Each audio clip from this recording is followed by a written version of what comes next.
Life is hectic. Some days are just a blur. We're Jay and Laura LaFoon, and we help busy couples stay married for life. Welcome to the Married for Life podcast. So here for the next couple of weeks, we're going to be doing things a little differently here on the Married for Life podcast. We are answering questions from our listeners. We love Switching it up. We love it when we get questions from our listeners, and we do try and answer those, but we want to make sure that we answer as many as we possibly can. So we've kind of gone through some of these answers and these questions and put them into categories that we think people everybody deals with. That's what I'm trying to say. Common issues in marriage. And except for us, because we've got it all. Yeah, perfect. Right. So if you attend one of our events or if you join us on our social media platforms, you will get an email from us asking us what is your greatest challenge in your marriage. And so here's what we have as an answer from a gentleman, and he's looking for some tips, honey. There you go. Some tips. Our listener writes, our greatest challenge is carving out time. My wife is a special education preschool teacher with tons of administrative demands and long work hours. My job causes me to work late. Making time for one another is our greatest challenge. Would love to hear your great tips.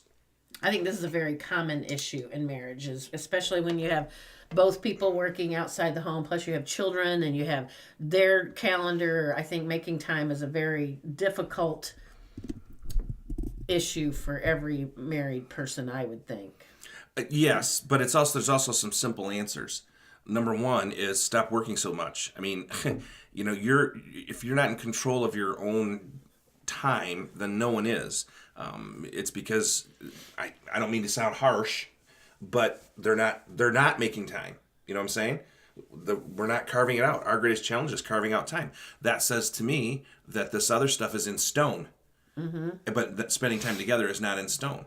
Well, that's just the opposite of what it should be. Your marriage relationship and spending time together has to be the first priority that you deal with every week. As you look at your calendar this week, as you look at all your commitments that you have outside of your marriage, you have to put those aside and say, okay, here's first thing we're going to do is on Saturday afternoon, we're going out to lunch, or we're going to go to a movie or whatever it is that you want to do. Then all the other commitments that you have, calendar events that you have, those come in second. And I think the mistake that we make and that most married people make is we let everything else take a priority instead of making our marriage time with each other the first priority that we deal with every week. Yeah, not only every week, but on an annual basis. If you're not carving out time on a weekly basis, are you carving out time for a vacation?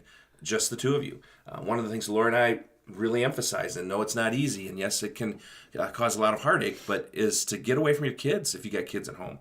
Just the two of you.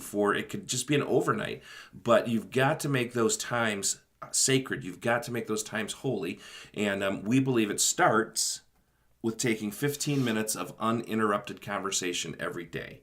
If you are having trouble carving out time, start by taking 15 minutes a day. And however that works in your schedule. I'm seeing from this listener that his wife's a teacher, so she probably is working a 7 to 5, 7 to 4 type of schedule. He works late hours, so it sounds like he's working maybe evenings. So you have to look at your life and your schedule and say, where does that work? And for us, it works best for 15 minutes in the morning. That may not work best for you. Yours may be 15 minutes before you go to bed every night. Or at dinner. Or at dinner. However that works for you. But starting with that 15 minutes of uninterrupted conversation every day is going to be the best way to start working towards that, having more time for each other. And make it like an appointment. Put it in your calendar as if it's an appointment.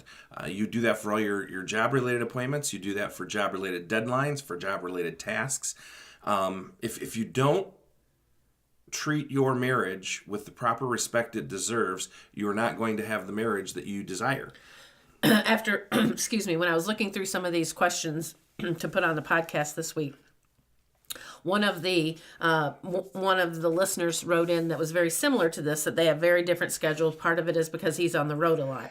So they have made it a priority that every day they are going to Skype or Zoom or FaceTime, whatever. I think he said whatever FaceTime. Platform you want. 15 minutes every day, every night before they go to bed. And so that's what works for that couple.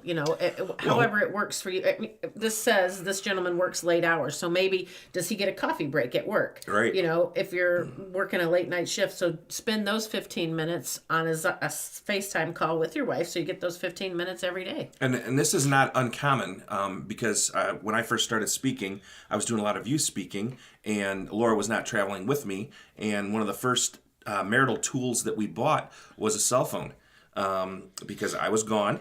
And so I would call her up at 10 o'clock at night, and we'd watch a show together.